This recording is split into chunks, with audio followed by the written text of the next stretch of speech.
दहशत गर्दों का जाफर एक्सप्रेस पर हमला, मुसाफिरों को यरगमाल बना लिया, फोर्सेस का क्लियरेंस ऑपरेशन शुरू। बलोचिस्तान में बूलान पास के इलाका जाफर एक्सप्रेस पर दहशत गर्दों का हमला।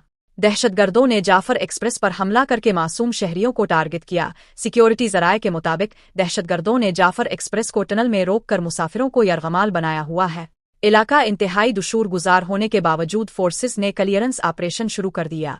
यरगमाल मुसाफिरों में अक्सरियत खवातीन और बच्चों की है। दहशतगर्द बैरून मुल्क अपने सहूलतकारों से राबते हैं। दहशतगर्दों के खात्मे तक क्लियरेंस ऑपरेशन जारी रहेगा।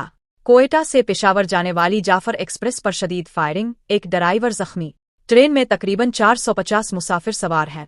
रेलवे हुक्काम के मुताबिक जाफर एक्सप्रेस 9 बोगियों पर मुश्तमिल है, जिसमें 450 के करीब मुसाफिर सवार हैं। मुसाफिरों और अमले से कोई राबता नहीं है। जाफर एक्सप्रेस सुबह 9 बजे कोयटा से रवाना हुई थी।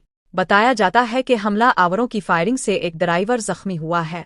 दूसरी जानिब बलोचिस्तान हुकूमत के तर्जुमान शाहिद रिंद ने भी वाक़ये की तस्दीक की है।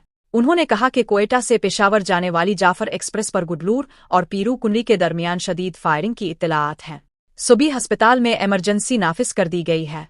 एम्बुलेंस से जाए वकुआ की जानिब रवाना कर दी गई हैं, ताहम पहाड़ी और दुश्वार गुजार इलाका होने की वजह से जाए वकुआ तक पहुंचने में मुश्किलात का सामना है।